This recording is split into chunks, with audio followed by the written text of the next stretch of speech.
श्री स्वामी समर्थ. आजची कथा one night stand. चामायला या मॅनेजमेंटच्या काही लोक अशा विचित्र लोकेशनला प्रोग्राम्स ठेवतात, ते पण भर पावसाळ्यात. प्रकाश त्या मुसळधार पावसात वैतागत त्याची कार चालवत होता. पावसाचा फार राग यायचा त्याला. पाऊस म्हणजे सगळा चिखल आणि अंधारलेलं वातावरण. यात लोकांना काय रोमॅन्टिक वाटतं देव जाणे, असेच काहीसे विचार त्याचे. प्रकाश एक उंचपुरा, देखणा आणि गृहवर्णी आसामी. कोणीही लगेच फिदा होईल असं व्यक्तिमत्व. आणि त्याचे डोळे, त्याच्यासोबत बोलणारा त्याच्या गहिऱ्या तपकिरी डोळ्यात हरवून जायचा. समोरच्याच्या काळजाचाच वेध घ्यायचे जणू ते.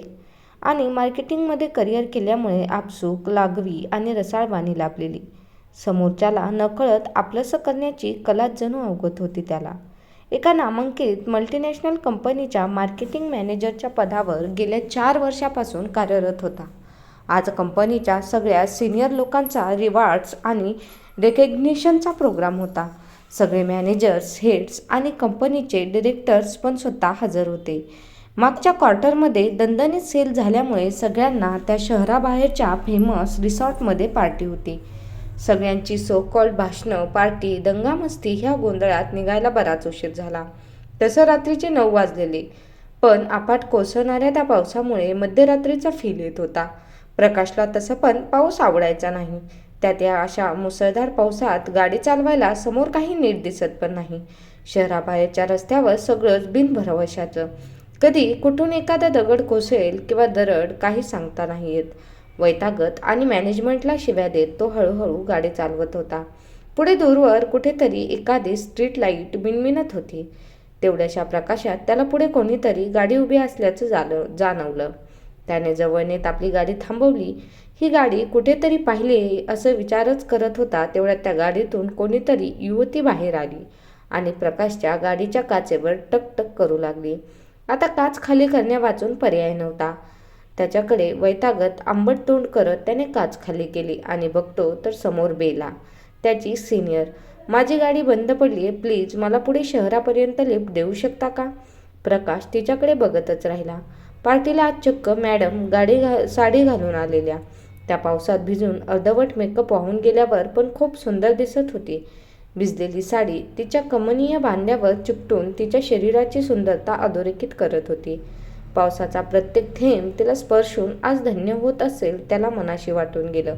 काश हम इस बारिश की एक बूंद होते, जमी पर गिरने से पहले उनके ओठों को तो चूम लेते.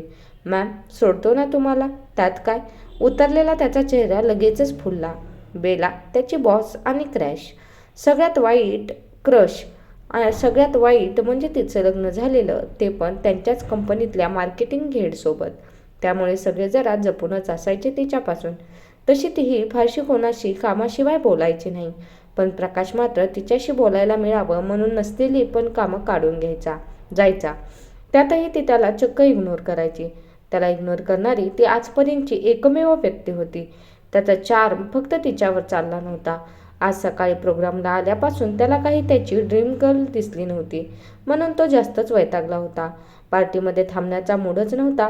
तिची एक झलक दिसावी म्हणून किती प्रार्थना केली असेल त्याने देवाला, हे तो जाणे आणि देवच जाणे. अरे प्रकाश, तू थँक गॉड.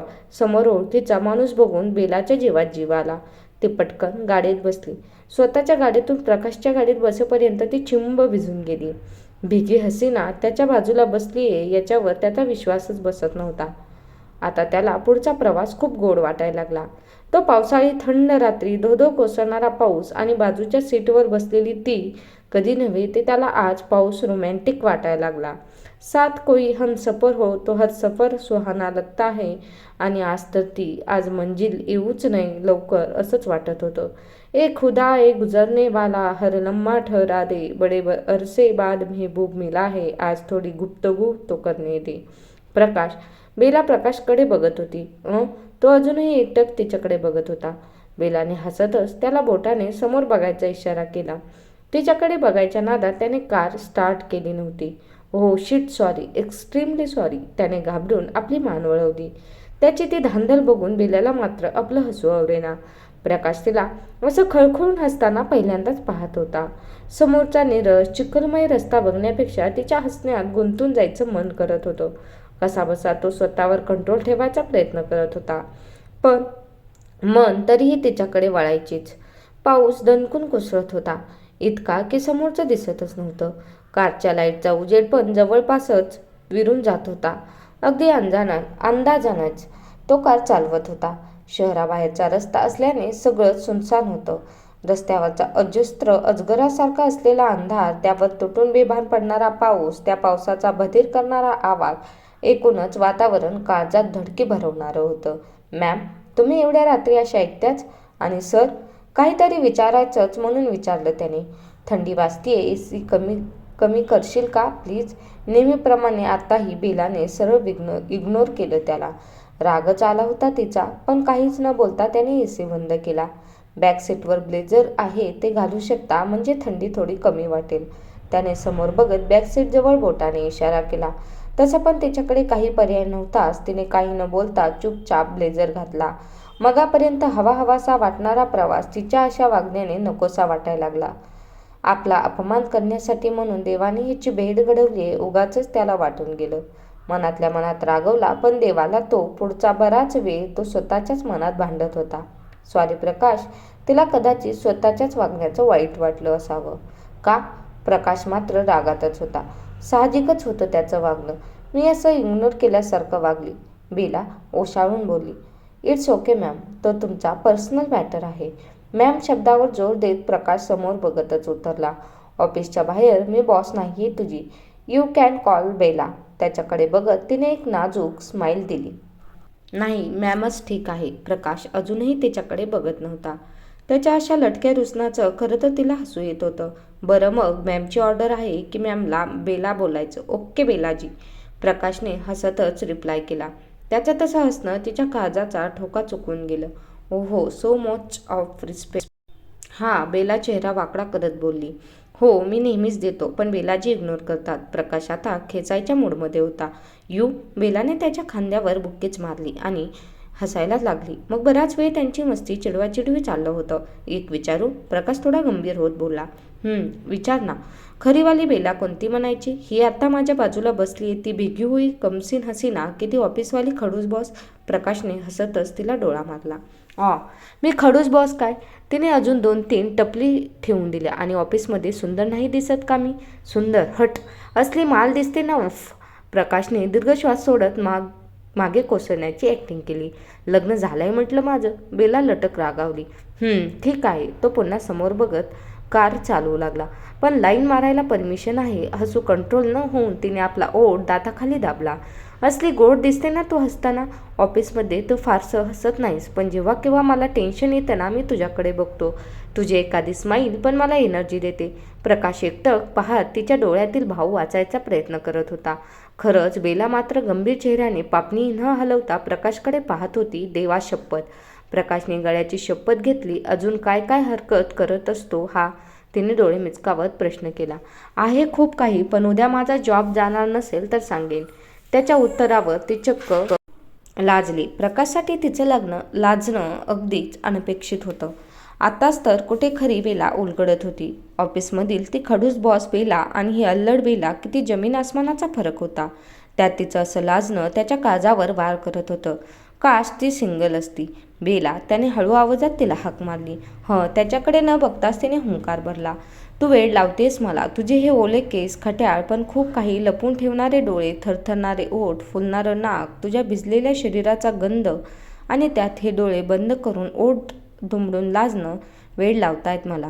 प्रकाश असं काही गुंग होऊन बोलत होता की बेलाच्या डोळ्यात पाणी तरळलं आणि तिने मान खाली घालून चेहरा आपल्या उंजळीत लपवला. प्रकाश घाबरला. तिच्या असं रडल्याने त्याच्या पोटात गोळा आला. Bela, I am sorry. माझी वाईट हेतू नव्हता. प्लीज तू रडू नको. Please please Bela please. तू रागव, ओरड, पण रडू नको ना गं. बेलाने करंगळीच्या टोकाने डोळ्यातील पाणी टिपत त्याच्याकडे बघितलं. एव्हानं घाबरल्याने त्याच्या चेहऱ्यावर बऱ्याच आट्या पडल्या होत्या. मी रागावली नाही. रडते ते पश्चातापाने. पश्चाताप होतोय आयुष्यातल्या काही निर्णयांचा. लग्न करणं या सगळ्यात मोठा चुकलेला निर्णय. लग्नानंतर कित्येक वर्षांनी मी आज अशी मनसोक्त हसली असेल. मागचा 1-1.5 तास मी मनासारखी वागली नाहीतर नेहमीच त्याची भीती. बेला गप्प झाली. सॉरी, पण मी खरंच सॉरी बेला. प्रकाशच्या डोळ्यात नकळत मर्यादा ओलांडण्याची सहल होती. त्याला अर्ध्यावरच तोडत ती बोलली. तू मला पहिल्या दिवसापासून आवडतो प्रकाश. फक्त त्याच्या धाकामुळे मला खडूस बॉस बनावं लागतं. नाहीतर तुझ्या या गहिऱ्या डोळ्यात मी कधीच बुडून गेले.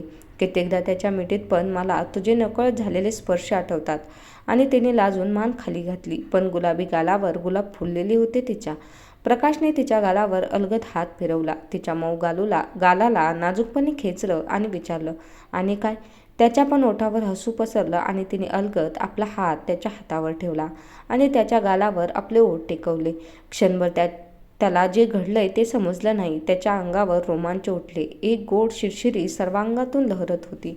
मेंदूतले सगळे विचार बंद पडले. पोटात असंख्य फुलपाखरं बागडावी तसं काहीतरी झालं.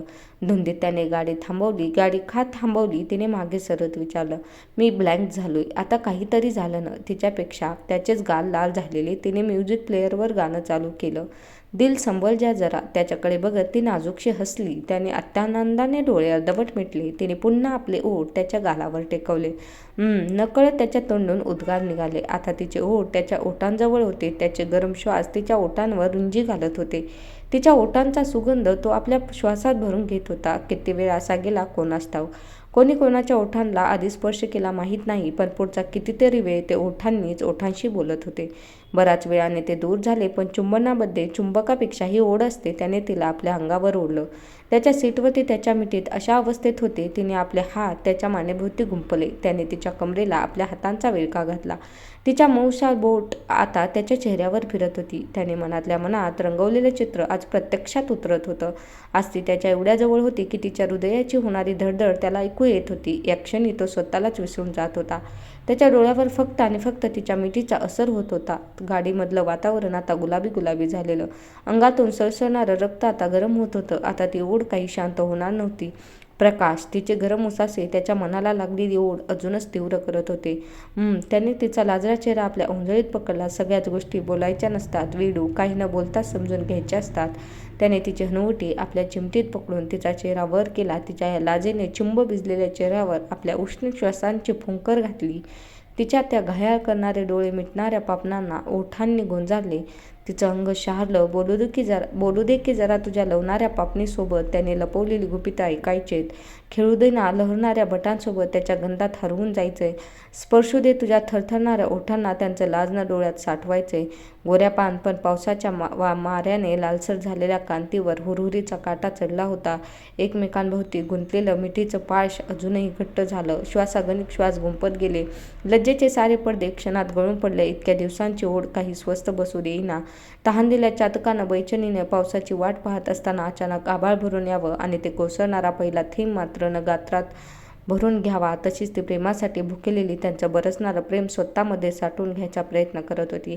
भावनेचा उचंबळून आलेला बहर ओसरल्यावर एका अनोख्या तृप्तीचं समाधान तिच्या शरीरभर पसरलं होतं. स्वतःला सावराचंही भान उरलं नव्हतं. प्रकाश खूप प्रेमाने न्याहाळत होता तिला. त्याच्या न्याहाळण्यात देखील तिच्या गालावर लाली चढत होती. जाऊया ना आता. त्याने तिच्या कपाळावर आपले ओठ ठेवले. ती अजूनच त्याच्या कुशीत शिरली. जणू तिला त्याच्या मिठीतून बाहेरच निघायचं नव्हतं. त्यानेही आवेगाने तिला कुरवाळलं. अय पिल्लू. त्याने तिच्या केसांमधून हात फिरवता विचारलं. त्याने तिच्या गालावर हात फिरवत चेहऱ्यावरती केला. पुन्हा तिचे डोळे भरून आले आणि चेहऱ्यावर कशाची तरी वेदना लपवण्याचा तिचा केविलवाणा प्रयत्न चाललेला. तिची अशी अवस्था बघून त्याला पण भरून आलं. नक्की तिला कशाचं वाईट वाटतं हेच कळायला मार्ग नव्हता. आता तरी तिला फक्त प्रेमाने थोपटण्याची गरज होती. तिच्या लालसर गालावरून आता डोळ्यातील पाणी ओघळून चाललं होतं. प्रकाशने आपल्या बोटांनी ते आसू टिपले. ती सावरून बाजूच्या सीटवर बसली. त्याने पण काही विचारलं नाही. मग it was the most beautiful time of my life. प्रकाशने वळून तिच्याकडे बघितलं. माझं लग्न ही माझ्या आयुष्यातील सगळ्यात मोठी चूक होती. किती चूक करताना आम्ही आई बाबा गमावले. बेला हमसून हमसून रडायला लागली. आमच्यात जे काही होतं त्याला मी प्रेम समजत होते आणि तो माझं प्रमोशनसाठीचं स्ट्रगल समजत होता. अजूनही त्याला हेच वाटतं की लग्न करून त्याने उपकार केलेत. माझ्यात तो नसता तर मी या पोझिशनला कधीच पोहोचू शकले नसते. त्याने माझ्याशी का लग्न केलं माहीत नाही. कदाचित सौंदर्याला भुलून असेल. प्रेम, रोमांस, रुसवे फुगवे असं काहीच नाही रे आमच्या नात्यात. फक्त जबरदस्ती आहे. त्याच्या मानसिक आणि शारीरिक समाधानासाठी तो मला कधीही कसाही ओरबाडलाय. माझ्या गळ्यात मंगळसूत्र घालून त्याला कायदेशीर परवानगी मिळाली ना. मी त्याची अर्ध्या रात्री लागणारी गरज आहे. बाकी दिवसभराच्या गरजा पुरवायला बाकीच्या आहेत. तुला माहीतच असेल. इतके वर्ष तिच्या मनात भरून राहिलेलं दुःख बाहेरच्या मुसळधार पावसासारखंच बरसत होतं. आय विश तू आधी भेटला असतास मला. मी आहे ना आता. यू डोंट वरी. प्रकाश तिच्या हातावर हात ठेवत बोलला. इट्स टू लेट, तिने निराशेने मान डोलावली. पुढच्या प्रवासात ती काहीच बोलली नाही. तिची शांतता त्याला अस्वस्थ करत होती, परंतु तिला तिच्यासाठी वेळ देणं आवश्यक होतं. We are ever getting older. फोनच्या रिंगने त्याची झोपमोड झाली. सत्याच्या त्याच्या कलिगचा फोन होता. सुट्टीच्या दिवशी झोपमोड केली म्हणून त्याने मनातच 4 शिव्या हासडत कॉल उचलला. त्याला हॅलो बोलायचा अवसर पण न देता त्याला सत्या बोलू लागला. प्रकाश, कुठे आहेस तू आता? कुठे असणार? घरी आहे. लेट आलो ना रात्री. दुसरा रस्ता समजला ना तुला? जरा लॉंग कट होता ना तो म्हणून. दुसरा रस्ता? तू काय बोलतोयस? सत्या. प्रकाश वैतागला. त्याने सवयीने टीव्ही चालू केला. तू कसा आलास घरी? पलीकडून सत्या पण वैतागलेल्या स्वरात विचारत होता. माझ्या कारने, त्याच रोडने ज्या रोडने आपण गेलो होतो. तो न्यूज चॅनल लावत बोलला. आपण ज्या रस्त्याने आलो तो रस्ता पोलिसांनी बंद केला होता, म्हणून तेव्हापासून तुला कॉल करतोय. तर भावा, तुझा फोन स्विच ऑफ. किती ट्राय केला. सत्याचा सूर आता बदलला होता. पण का? न्यूजमध्ये ओळखीची जागा दिसली म्हणून तो थबकला. त्याच्या चेहऱ्याचा रंगच उडाला. प्रकाश, तू ऐकतोयस? सत्या जोराने ओरडत होता. हा. प्रकाश पुतळ्यासारखा स्तब्ध होता. अरे, तुझी बॉस भिला. तिचा काल ॲक्सिडेंट झाला आणि ऑन द स्पॉट डेथ झाली. व्हॉट्सअप बघ जरा, समजेल तुला. ऐकतोयस ना? आपल्याला फ्युनरलला जायला पाहिजे. तयार हो. पलीकडून फोन कट पण झाला. प्रकाशने थरथरणाऱ्या हाताने व्हॉट्सअप ओपन केलं आणि नकळत त्याच्या तोंडून अस्पष्ट लहानशी किंकाळी बाहेर पडली. ॲक्सिडेंटच्या डिटेल्ससोबतच ॲक्सिडेंट झालेल्या जागेचे फोटोज पण होते. समोर न्यूजमध्ये पण तीच न्यूज चालू होती. तोच रस्ता, तीच जागा, तोच मिणमिणणारा स्ट्रीट लाईट, तीच तिची बंद पडलेली कार, तीच गाडी तशीच भिजून तिच्या अंगाभोवती चिपकलेली. म्हणजे समाप्त. कथा तुम्हाला समजलीच असेल. कथा कशी वाटली हे नक्की कमेंट करून सांगा.